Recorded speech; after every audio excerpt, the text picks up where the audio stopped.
Bismillahirrahmanirrahim. Assalamualaikum warahmatullahi wabarakatuh. Segala puji milik Allah semata, pencipta, pemilik, pemelihara, penguasa alam semesta. Solawat dan salam bagi Rasulullah Muhammad Sallallahu Alaihi Wasallam, serta seluruh keluarga dan sahabatnya. Hadits tentang riya dan kemunafikan. Riya, seorang muslim dan orang munafik. Kita tahu bahwa riya adalah salah satu perusak amal dan tergolong dalam kesyirikan. Karena memamerkan ibadah atau melakukan riyas, amalan seseorang jadi sia-sia. Namun ternyata ada bedanya antara riya, seorang muslim dan orang munafik. Berikut keterangan dari Syekh Sholeh Al-Syekh mengenai tingkatan riya. Pertama, riya orang munafik, yaitu menampakkan Islam dan menyembunyikan kekafiran. Ia menampakkan keislaman, Islamnya hanya kepura-puraan di hadapan manusia. Ini adalah bentuk munafik dalam tauhid dan menghilangkan iman secara total.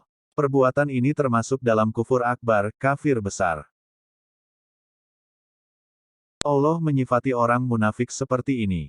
Bismillahirrahmanirrahim. Innal munafikina yuhodiunallaha wa huwa hudiyuhum wa idakomu ila sholati komu kusala yurounan masa walayat kurunaloha ilikolila. Yang artinya, sesungguhnya orang-orang munafik itu menipu Allah, dan Allah akan membalas tipuan mereka. Dan apabila mereka berdiri untuk salat mereka berdiri dengan malas. Mereka bermaksud riya dengan salat di hadapan manusia. Dan tidaklah mereka menyebut Allah kecuali sedikit sekali. Quran Surat An-Nisa, ayat 142. Yang dimaksud riya, di sini adalah riya, akbar riya, besar, yaitu menampakkan keislaman, menyembunyikan kekafiran dalam batin. Kedua, riya, yang dilakukan oleh seorang muslim. Riya, di sini dilakukan dengan maksud menampakkan amalan di hadapan orang lain. Ini termasuk syirik khafi, yaitu syirik yang tersembunyi tidak nampak. Syirik ini meniadakan kesempurnaan tauhid. Allah Ta'ala mengatakan mengenai syirik. Innallaha la yaghfiru ayyushraka bihi, wa yaghfiru maduna dalika liman yasha. Yang artinya, sesungguhnya Allah tidak akan mengampuni dosa syirik, dan Dia mengampuni segala dosa yang di bawah syirik, bagi siapa yang dikehendakinya. Quran Surat An-Nisa, ayat 48. Ayat, sesungguhnya Allah tidak mengampuni dosa syirik, termasuk juga di dalamnya syirik khafi, syirik yang tersembunyi, begitu pula syirik asghar. Artinya, jika tidak bertaubat dari riya, hingga mati, syirik tersebut akan masuk dalam timbangan kejelekan. Penjelasan di atas menunjukkan akan bahayanya mencari pujian dalam beramal. Namun demikianlah tidak sedikit yang senang akan pujian saat beribadah. Padahal riya, yang samar dapat membahayakan ibadah seorang muslim. Dan perlu para penonton ketahui, bahwa riya, ternyata lebih berbahaya dari musibah Dajjal yang akan muncul di akhir zaman. Karena Dajjal bisa dilihat dan nyata. Namun amalan yang riya, tak ada satupun yang tahu pelakunya itu riya, karena riya, adalah di hati dan tersembunyi. Abu Sa'id Al-Khudri pernah berkata, Khoroja alaina Rasulullah Shallallahu Alaihi Wasallam, wa nahnu natadakarul masihat dajjala, pakola, ala ubirukum bima huwa ahwafu alaikum indi minal masihid dajjali, kola kulna, bala, pakola, asirkul hofi wa yakumar rojula yusol la fayujayyinu solatahu lima yaro min nadori rojuli. Yang artinya, Rasulullah Shallallahu Alaihi Wasallam pernah keluar menemui kami, dan kami sedang mengingatkan akan bahaya Al-Masih Ad-Dajjal. Lantas beliau bersabda, maukah kukabarkan pada kalian apa yang lebih samar bagi kalian menurutku dibanding dari fitnah Al-Masih Ad-Dajjal? Iya, para sahabat berujar demikian kata Abu Sa'id Al-Khudri. Beliau pun bersabda, syirik khafi, syirik yang samar, di mana seseorang salat lalu ia perbagus salatnya agar dilihat orang lain. Hadis riwayat Ibnu Majah nomor 4204, Hasan. Ya Allah, tunjukilah kami untuk beramal dengan ikhlas. Jauhkanlah kami dari riya, dan setiap syirik yang tersembunyi. Hanya Allah yang memberi taufik. Nifak adalah sikap bermuka dua, manis di depan pahit di belakang. Mengaku muslim di depan umat Islam, padahal jelas kafir di belakang kaum muslim. Bila diketahui bahwa ria, itu dapat menggugurkan pahala amal sekaligus merusaknya dan mendatangkan kemurkaan Allah, maka harus ada usaha yang serius untuk mengenyahkannya. Mengobati penyakit ria, terdiri dari ilmu dan amal. Rasanya memang pahit, tetapi hasilnya lebih manis daripada madu. Obat tersebut adalah 1. Mengetahui macam-macam tauhid yang mengandung kebesaran Allah Ta'ala. Tauhid rububiyah, uluhiyah dan asma, wa sifat. Mempelajari tauhid asma petik terbalik wa sifat akan membersihkan hati yang lemah. Apabila seorang hamba mengetahui bahwa Allah saja yang dapat memberikan manfaat dan mudarat, maka ia akan menghilangkan rasa takut kepada manusia. Setan memang selalu menghiasi ibadahnya di hadapan mereka dan menjadikannya takut dicela dan ingin disanjung. Demikian pula apabila ia mengetahui bahwa Allah As-Sami, Maha Mendengar dan Al-Bashir, Maha Melihat, dia mengetahui mata yang hianat yang tersembunyi di dalam dada, maka ia akan mencampakkan semua pandangan manusia. Dia akan taat kepada Allah seolah-olah ia melihatnya, Allah pasti akan melihatnya. Dengan demikian ria, ini akan lenyap dari dirinya. 2. Mengetahui apa yang Allah sediakan di akhirat, berupa kenikmatan yang abadi dan azab yang pedih. Allah Subhanahu wa Ta'ala berfirman, yang artinya, katakanlah, sesungguhnya aku ini hanya seorang manusia seperti kamu, diwahyukan kepadaku bahwa sesungguhnya Rabb kamu itu adalah Rabb yang Maha Esa.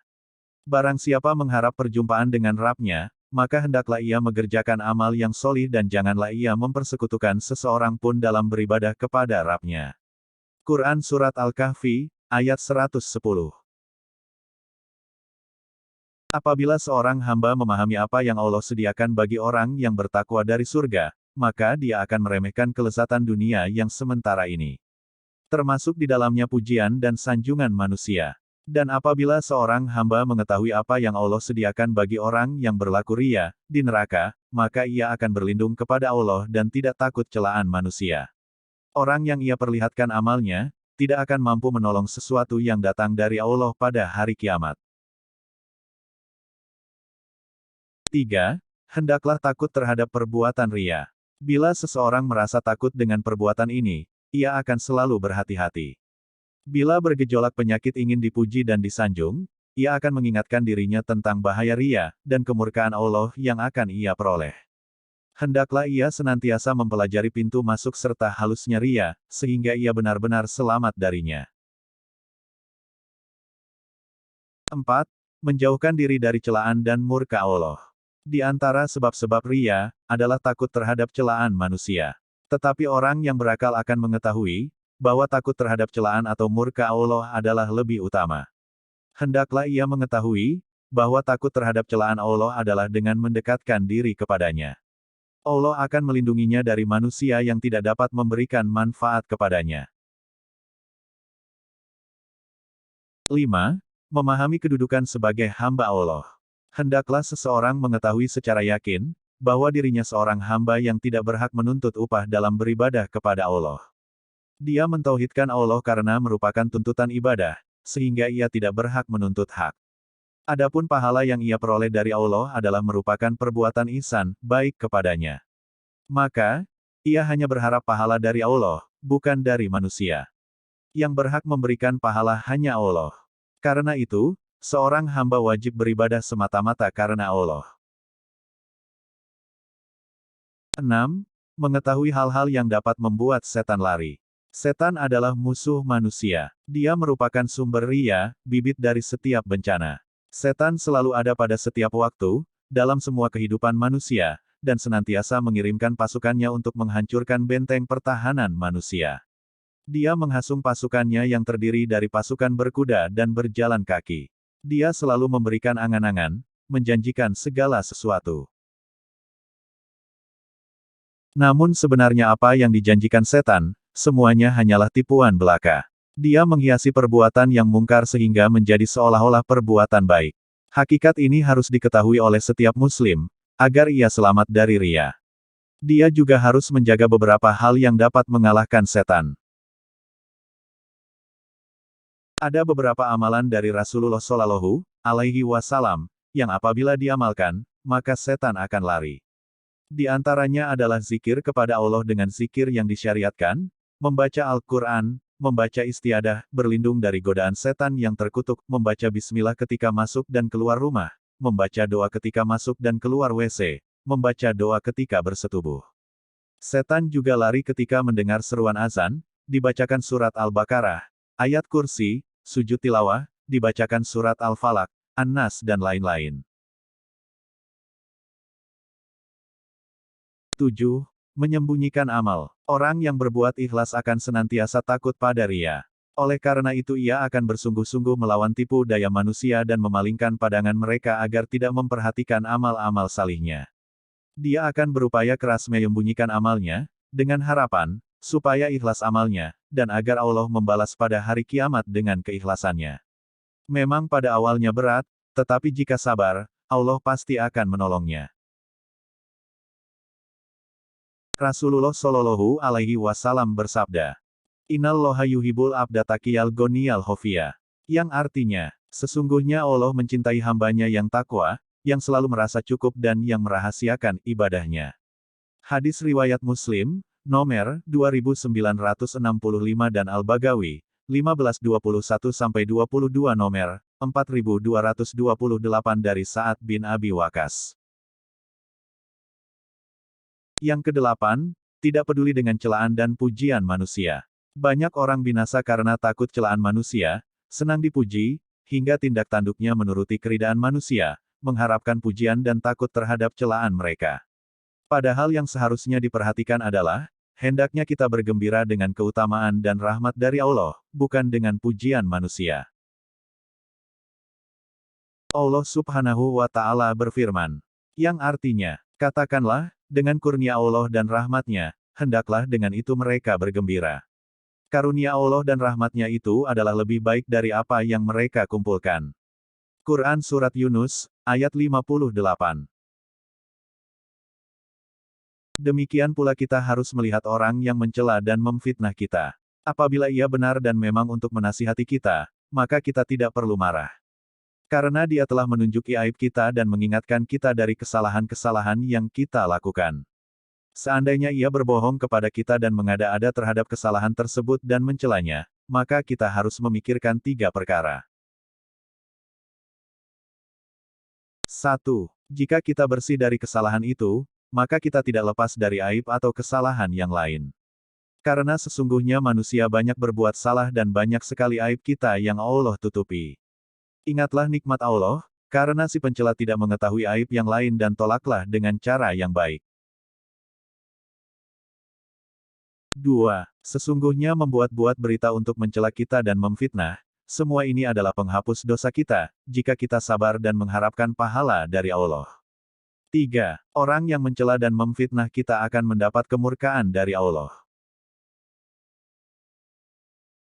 Allah Subhanahu wa Ta'ala berfirman, dan barang siapa yang mengerjakan kesalahan atau dosa, kemudian dituduhkannya kepada orang yang tidak bersalah, maka sesungguhnya ia telah berbuat suatu kebohongan dan dosa yang nyata. Quran Surat An-Nisa petik terbalik, ayat 112. Kita harus berusaha untuk memaafkannya, karena Allah Subhanahu wa Ta'ala cinta kepada orang-orang yang suka memaafkan. Seorang Muslim harus ingat, bahwa tidak ada artinya pujian manusia, bila hal itu menimbulkan kemurkaan Allah. Pujian mereka tidak pula membuat kaya dan berumur panjang. Begitu pula celaan mereka ketika kita meninggalkan sesuatu. Celaan mereka tidak membuat kita berada dalam bahaya dan tidak pula memendekkan umur kita, serta tidak menangguhkan rezeki. Semua manusia adalah lemah, tidak berkuasa terhadap manfaat dan mudarat dirinya, tidak berkuasa terhadap hidup dan matinya serta tempat kembalinya. Jika ia menyadari hal itu, tentu dia akan melepaskan kesenangannya pada ria. Lalu menghadap kepada Allah dengan hatinya. Sesungguhnya orang-orang yang berakal tidak menyukai apa-apa yang berbahaya bagi dirinya dan yang sedikit manfaatnya. Yang kesembilan, Rasulullah Shallallahu Alaihi Wasallam mengajarkan kepada kita doa yang dapat menghilangkan syirik besar dan kecil ria. Dari Abu Ali, seorang yang berasal dari Bani Kahil, berkata, Abu Musa al-Asy'ari berkhutbah di hadapan kami seraya berkata, wahai sekalian manusia. Takutlah kalian kepada syirik ini, karena ia lebih halus daripada rayapan semut. Kemudian Abdullah bin Hazan dan Qais bin Al-Mutlarib mendatangi Abu Musa seraya berkata, demi Allah, engkau harus menguraikan apa yang engkau katakan atau kami akan mendatangi Umar, baik kami diizinkan atau tidak. Lalu Abu Musa berkata, kalau begitu, aku akan menguraikan apa yang aku katakan. Pada suatu hari Rasulullah Shallallahu Alaihi Wasallam pernah berkhutbah di hadapan kami seraya bersabda, wahai sekalian manusia, takutlah pada syirik ini, karena ia lebih halus daripada rayapan semut. Kemudian orang yang dikehendaki Allah bertanya kepada beliau Shallallahu Alaihi Wasallam, bagaimana kami bisa menghindarinya, sedangkan ia lebih halus dari rayapan semut, ya Rasulullah. Beliau Shallallahu Alaihi Wasallam menjawab, ucapkanlah, Allahumma inna naudubika antusrika bika sayanalamuhu, wa nastaghfiruka lima lanalamuhu. Ya Allah, sesungguhnya kami berlindung kepadamu dari mempersekutukanmu dengan sesuatu yang kami ketahui, dan kami memohon ampunan kepadamu dari apa yang kami tidak ketahui. Hadis riwayat Ahmad 403 dan At-Tabrani, isnad dan perawi-perawinya sikah terpercaya selain Abi Ali, karena sesungguhnya ia tidak dianggap sikah, kecuali oleh Ibnu Hibban. Hadits ini hasan, lihat Sahih Targhib wa Tarhib, nomor 36. Yang kesembilan, berteman dengan orang ikhlas, solih dan bertakwa. Di antara faktor yang dapat mendorong berbuat ikhlas ialah berteman dengan orang-orang yang ikhlas, agar kita dapat mengikuti jejak dan tingkah laku mereka yang baik. Dan kita harus waspada kepada orang-orang yang ria, yang akan membawa kepada kebinasaan. Wallahu a'lamu bishawab. Alhamdulillahirobbil alamin. Mungkin hanya itu saja yang bisa saya sampaikan kali ini. Semoga bermanfaat. Amin. Assalamualaikum warahmatullahi wabarakatuh.